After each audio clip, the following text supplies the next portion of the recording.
So this began as a novel, and it never got much beyond chapter 6. So I thought I'd read you the first 6 chapters, if you don't mind. Chapter 1. Saturday was Sam's first day at hockey.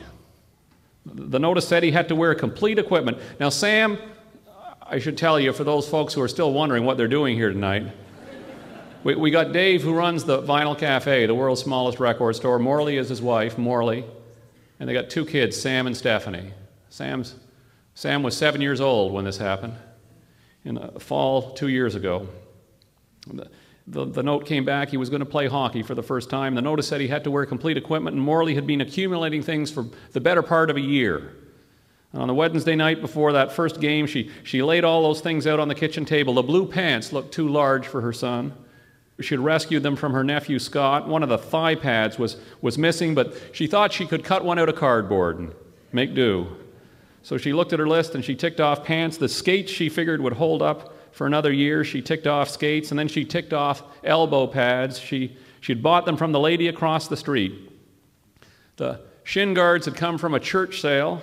The kids had worn them on their shoulders for 2 years for playing dress-up.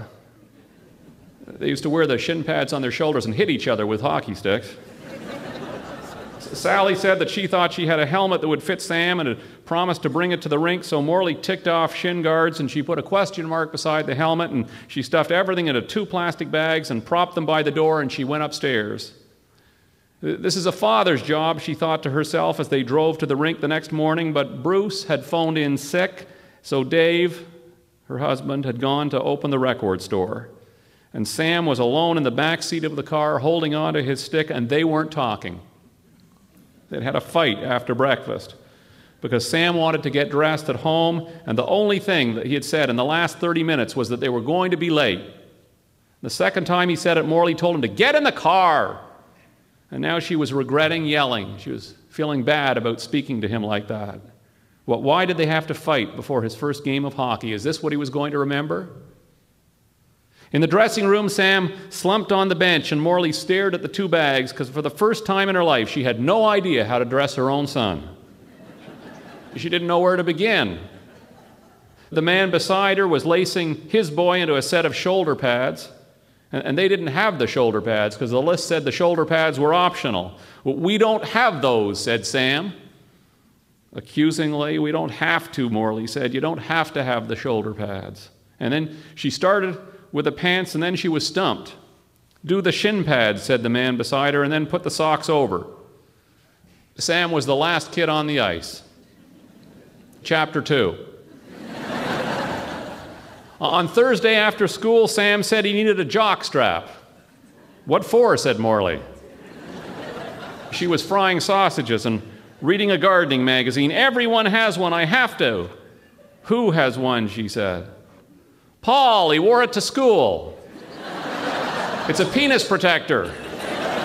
Morley phoned Paul's mother after supper. Chapter 3. Friday morning, Morley drove to Canadian Tire, and when she got there, she sat in the parking lot because she wasn't sure what to ask for. She knew penis protector couldn't be right, but she wasn't sure about jockstrap.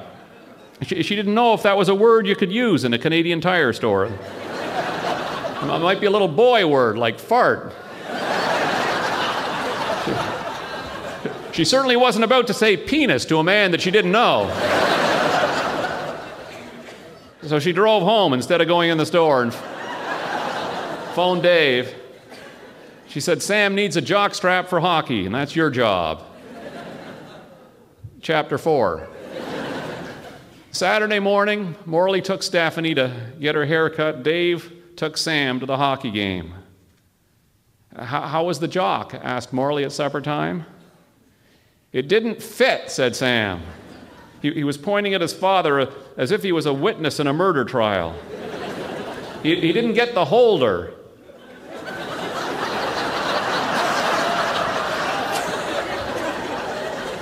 Chapter 5.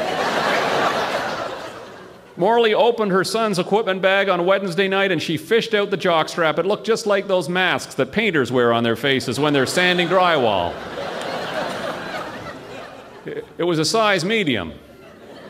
She phoned Paul's mother again. That's just the cup, Maggie explained. There's a holder it slips into, kind of like a garter belt. How could Dave watch all the hockey he watched and not get the holder? The way he hollered during those hockey games, you'd think at least he'd had a rudimentary knowledge of the equipment. How could he sit in front of the television set so full of opinions and come home with a cup and no cup holder? Morley felt resentment well up in her as she thought of the Saturday nights that she had struggled to get the kids into bed while Dave sank into the couch in front of the television set. If he hadn't learned anything, what was the point? Chapter 6.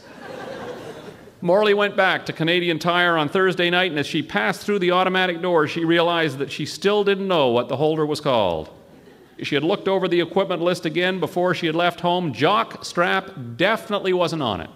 She had had a tick beside everything on the list except for the shoulder pads, and she had double-checked their shoulder pads were optional. There were 4 aisles of hockey equipment. She had to go by them twice before she spotted what she was looking for. They came in 3 sizes: medium, large, and extra large. Exactly. All things considered, she was surprised to see how small the extra large one was.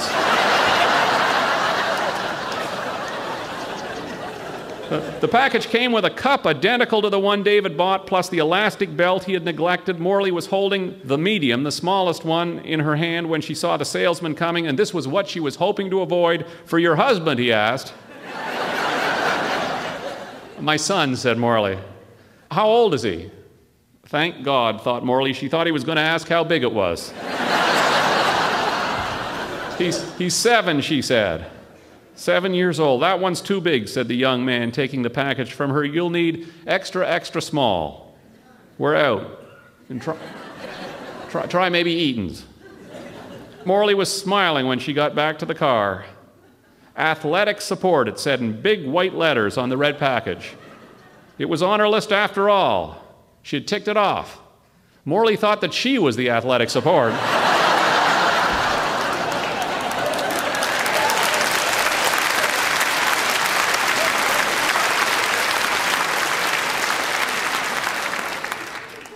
She got the jock at the bay. She went up there. She got an extra, extra small athletic support for a 7-year-old boy. He's playing hockey, she said nonchalantly. And then she told him a lie. It's his 2nd year. She had no idea why she lied about it being his 2nd year. Just something she did. Sam put it on as soon as she got home, over his pants. Then before she could stop him, he ran across the street to show Alan. Well, why not, thought Morley. She watched them from the window, Sam standing proudly on the front lawn. He looks like a ballet dancer, she thought. Then Alan kicking him between the legs. Her son laughing. Said, "Do it again." He wore the jock to bed that night and to school the next day under his jeans. Morley was going to say no, and then she thought, why not? For a week, she kept finding it all over the house, on the stairs, on the couch in the TV room, slung over his chair in the kitchen. She felt no compunction to put it away. She was as pleased with it as he was. Thank you.